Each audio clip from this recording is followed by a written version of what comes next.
थोड़ा dry fruit डाल दीजिए। उस खीर को करना क्या, कम से कम 2 से 3 घंटे तक चंद्रमा का प्रकाश उसमें पड़ना। सभी आप लोगों से हाथ जोड़ के वंदना करता हूँ। हमारा जो चैनल है श्री सोनू महाराज, वो चैनल जरूर सब्सक्राइब करें और इन वीडियो को शेयर करते रहिए कि कोई भी बच्चा अगर आपका कहना नहीं मान रहा है, चाहे बड़ा हो चाहे छोटा हो, पढ़ाई नहीं कर रहा है, कहना नहीं मान रहा है, जिद बहुत कर रहा है, तो आपके पास में एक बहुत अच्छा उपाय है, वो आप कर सकते हो। भाई थोड़ी आवाज कम कर जो, कोई दूध दड़गो कहीं देण भी,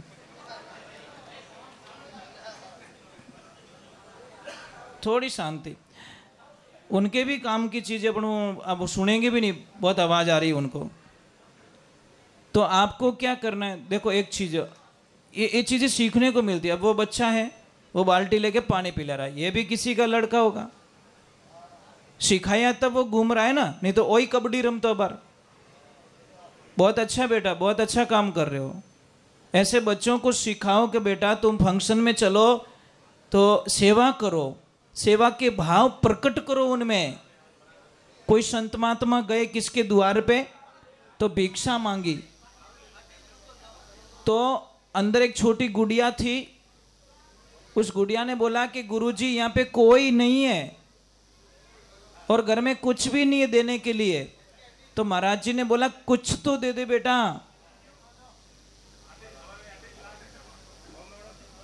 हाँ ले जाओ इनको। तो उनको बोला कि कुछ तो दे दो बेटा। तो लड़की क्या बोली, गुरुजी कुछ भी नहीं है। वे महाराज बोलिया कि नहीं रहे तो तू मोटी पर धूलो ही दे, परंतु दे आज धूलो दी दो तो काले कीन की देवेला। तो ये आदत किसकी है, हम नेचर में डालेंगे तो किसी का भी बच्चा अगर जिद कर रहा है, कहना नहीं मान रहा है, परेशान कर रहा है, पढ़ाई नहीं कर रहा है और आपकी केयर नहीं कर रहा है,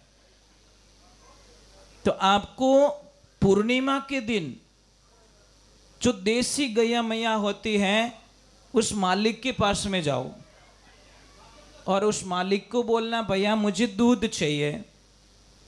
दूध कब चाहिए, मुझे शाम को चाहिए, दिन को बोल के आओ। और ऐसे बोलना कि शाम को दूध जब निकाले तो मेरे सामने निकालना है, तू निकाले दूध निकाला हुआ मुझे नहीं चाहिए, मेरे सामने दूध निकालना है। जैसे वो निकालने लगे तुरंत उसको बोल दो आगे का थन का दूध चाहिए, पीछे का थन का दूध मुझे नहीं चाहिए। आगे वाले दो थन होते हैं ना, 4 में से आगे वाले 2, उसका दूध ले लीजिए, चाहे आधा लीटर मिले चाहे 1 लीटर मिले। आप घर पे लेके आइए, उस दूध में की खीर बनाइए, थोड़ा ड्राई फ्रूट डाल दीजिए। उस खीर को करना क्या, कम से कम 2 से 3 घंटे तक चंद्रमा का प्रकाश उसमें पड़ना, तो वो काम करेगी, नहीं तो नहीं करेगी। एक बात का ध्यान रखना, आप डायरेक्टली खिला दोगे तो वो 0 रिजल्ट लाएगी। 2 से 3 घंटे तक वो प्रकाश उसके ऊपर पड़े और फिर बाद में वो खीर उस बच्चे को खिलाए। पढ़ाई में अच्छा हो जाएगा। अगर उसको बहुत सारा गुस्सा आ रहा है तो वो शांत हो जाएगा, जिद कर रहा है तो वो शांति हो जाएगी। समझ में आ रही ना? आप ट्राई करके देखिए। अब बच्चों के लिए टाइम मिलेगा इतना? भाई 12 महीने में 12 दिन निकालने के लिए बोल रहा हूं मैं। इतना तो टाइम निकाल दोगे बच्चों के लिए, तो इतना करके देखो, आपके बच्चे बहुत अच्छे रहेंगे। और बच्चों को अच्छा पढ़ाना है, पर पढ़ाई के साथ में संस्कार देना जरूरी है। अगर संस्कार नहीं दिया तो वो बच्चे आपके नहीं रहेंगे।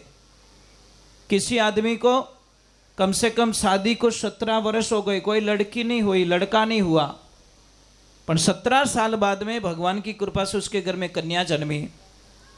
वो आदमी इतना खुश हो गया, इतना खुश हो गया कि कितने दिन तक गांव वालों को खाना नहीं बनाने दिया कि नहीं मेरे घर पे भोजन खाओगे, क्योंकि मेरे घर में लक्ष्मी आई है। एक लड़की, बड़े लाड प्यार से उसको बड़ा किया, खूब पैसे, कंपनियों का मालिक वो। जैसी वो लड़की बड़ी हुई, 10 साल की, 12 साल की, 15 साल की, और अब उसकी थोड़ी दिनचर्या चेंज होने लग गई। मारे हम ही बोलना स्टार्ट कर दियो, पापा रो कहनो नहीं करनो। मतलब उसकी थोड़ी दिनचर्या चेंज हो गई क्योंकि उसकी संगति थोड़ी चेंज होने लगी। अब उसकी मम्मी पूछने लगी, बेटा तू 1 घंटे का बोल के जाती है, 3-3 घंटे वापस नहीं आती है। वो लड़की बोलती, मम्मी मुझे डिस्टर्ब करने की ज़रूरत नहीं है, मैं सब समझती हूँ, मुझे मेरे दोस्तों के साथ में घूमना है फिरना है, अच्छा लगता है। अब जैसी वो लड़की 18 वर्ष की हुई तो उस लड़की ने, मम्मी ने पूछा कि बेटा तू रात को 2-2 बजे आती, तेरे पापा को पता नहीं है और तू झूठ बोल के जाती है। कि मम्मी हाँ झूठ बोलती हूँ, मेरे दोस्तों के साथ एंजॉय करती हूँ, मौज करती हूँ, और मेरी लाइफ में इंटरफेयर मत कीजिए, आप मुझे जीने दीजिए। तो उस लड़की की जो माँ थी उसने उसके पति को बता दिया कि देखो तुम्हारी लाडली, तुम रोज लाड करते हो, मारी बेटी मारी बेटी मारी बेटी, और तुम्हारी बेटी तो ऐसे ऐसे कारनामे कर रही है। पिता ने हाथ जोड़ा कि बेटा तेरे को हाथ जोड़ता हूँ, ये सारी प्रॉपर्टी तू रख लेना, पर मेरे नाम पे कहीं दाग मत लगाना, इतनी मेहरबानी कर देना क्योंकि सारा तेरा ही होने वाला है। तो लड़की क्या बोल रही, पापा मुझे आपके नाम से कोई लेन देना नहीं है, क्योंकि वो किसी और से शादी करना चाहती है, पापा ने मना कर दिया उससे शादी मत करना। फिर भी वो बच्ची नहीं मानी। तो पापा ने बोला तू नहीं मानेगी कि नहीं मानूंगी, नहीं मानेगी नहीं मानूंगी। पिता ने कुछ भी सहन नहीं कर सके और ट्रेन के नीचे आके कट के मर गए। ये पहले की बात बोल रहा हूँ, अभी तो वो पाली में हुआ बड़ा हादसा, वो तो बड़ा भयंकर हो गया साहब। ये तो 10 दिन पहले की बात है, ज़्यादा 10 से 15 दिन हुए। उस लड़की को भी ऐसे समझाया माँ बाप ने कि हमारे नाम पे दाग मत लगा। तो लड़की क्या बोलती, मैं तुमको जानती भी नहीं हूँ, मैं तुम्हें नहीं जानती, ये पाली की घटना कहीं दूर की नहीं। पापा मम्मी बोले नहीं जानती, सच में मैं नहीं जानती, और लिखवा दिया मुझे मेरे माँ बाप से जान को खतरा है।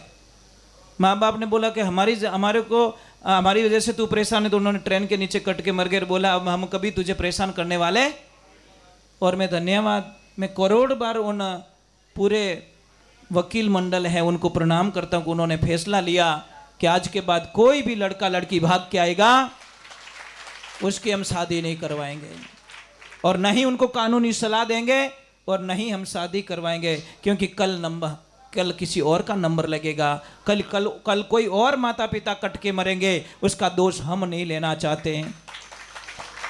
महाराज ये सब क्यों हुआ? क्योंकि संस्कार नहीं दे पाए। मैं सारी बच्चियों को एक लाइन में खड़ी नहीं कर सकता, कोई बच्चियां बहुत अच्छी है साहब, माता पिता को भगवान मानती है, बहुत सारी बच्चियों को देखा मैंने, ठीक है 1-2% बच्चियां कोई गलत निकल जाती है उसका हम कहते नहीं है, नहीं तो बहुत सारी बच्चियां ऐसी बैठी है जो अपने पापा मम्मी के गुडविल पे बड़ा ध्यान रखती है कि मेरे पिता ने बड़ी मुश्किल से ये नाम कमाया, इसलिए मुझे कुछ भी हो जाए पर मैं मेरे पिता के नाम पर कभी कलंक नहीं बनूंगी, दाग नहीं लगने दूंगी। ये बच्चियों की देखा मैंने, बहुत सारी चीजें होती है साहब। तो इसीलिए मैं ये प्रार्थना करना चाहता हूं, एक छोटी सी बात है महाराज, छोटी सी बात है, थोड़ा ध्यान से सुनना, कि आपकी बेटी आपको कॉल करे कि पापा मम्मी मेरे पति बहुत अच्छे हैं, मुझे घुमाने के लिए ले जाते हैं, मेरी हर डिमांड पूरी करते हैं, मुझे बहुत अच्छा रखते हैं, मुझे नींद में सोई हुई तो मुझे कोई काम के लिए नहीं बोलते हैं, मुझे बहुत आदर देते कुल मिला के। महाराज ईमानदारी से ध्यान रखना, आप कितने खुश होंगे भाई, खुशी मिलेगी ना आपको कि हमारा जमाई सा हमारा बेटी रहा हो रहा कितना अच्छा है, जो हमारी बेटी ने बिल्कुल परेशान नहीं करे, राजी होंगे? अरे कौन कौन रहे वो, सब राजी रहे हो पक्का? एक बार और पूछ रहा हूं, आपकी बेटी कॉल करे मेरी सासू माँ बहुत अच्छी है, ससुर जी बहुत अच्छे हैं, मुझे घूमने के लिए भेजते हैं, मुझे जॉब करना जॉब के लिए भेजते हैं, मुझे कोई पाबंदियां नहीं है, मेरे पति बहुत अच्छे हैं, आपको खुशी मिलेगी कि हमारी बेटी सही जगह दे दी। परंतु मुझे एक बात मैं समझ नहीं पाया कि तुम्हारा बेटा तुम्हारी बहू को घुमाने के लिए ले जाए तो बच्चे वटे वटा क्यों काटो? तुम्हारी बेटी को तुम्हारा जमाई घुमाने के लिए तो बड़ी खुशी मिलती है, पर तुम्हारा बेटा तुम्हारी बहू को घुमाने के लिए ले जाए तो क्या हो, तो लुगाई और गुलाम है। वारे जन पावण थार लुगा थारी बेटी रू गुलाम नहीं बनियो। ये सबसे बड़ी समस्या पैदा हो रही है। जितना सुख अपनी बेटी के लिए ढूंढते हो, उससे डबल सुख अपनी बहू को दे के देखो, तुम्हारी बेटी को स्वर्ग मिल जाएगा महाराज। इसमें कोई शंका ही नहीं है।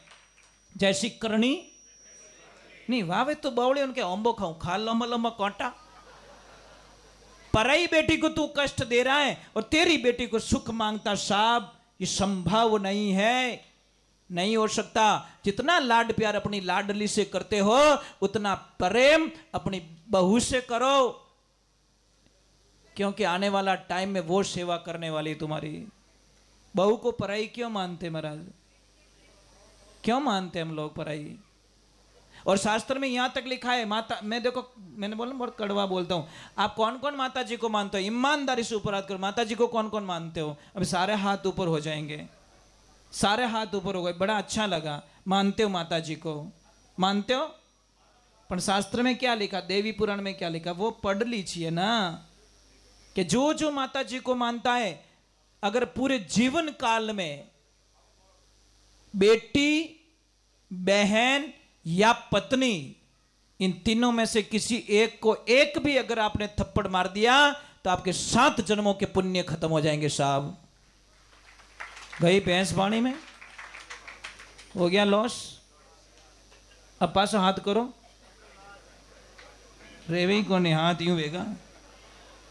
इतना लिखा है कि कोई भी अपनी पत्नी पे, अपनी बेटी पे और अपनी बहन पे कभी हाथ ना उठाए, ये तो बहुत बड़े पाप के भागीदारी बन जाओगे आप। पर किसको समझाइए? कई लोग क्या महाराज आ तो दारीज को नहीं, जो होठ मेलना स्टार्ट कर दो।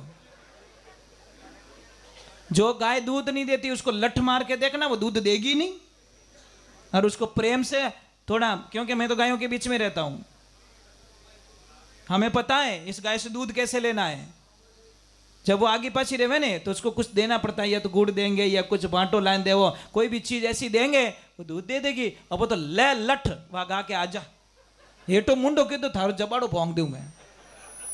हमको पता है इसको लठ मारेंगे दूध देने वाले। तो घर में किससे काम करवाने, तो प्रेम से करवानो भाई, प्रेम से बोलो ना। अब जैसे हमारे इंस्ट्रूमेंट वाले, इनसे मुझे काम लेना है, प्रेम से कहूँगा ये अच्छा बजाएंगे।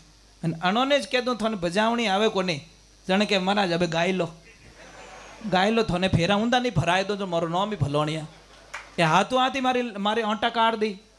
व्यवहारिक बातें जैसी करनी वैसी बरनी। तो इनके साथ मैं अच्छा रहूंगा, ये मेरे साथ में अच्छे रहेंगे।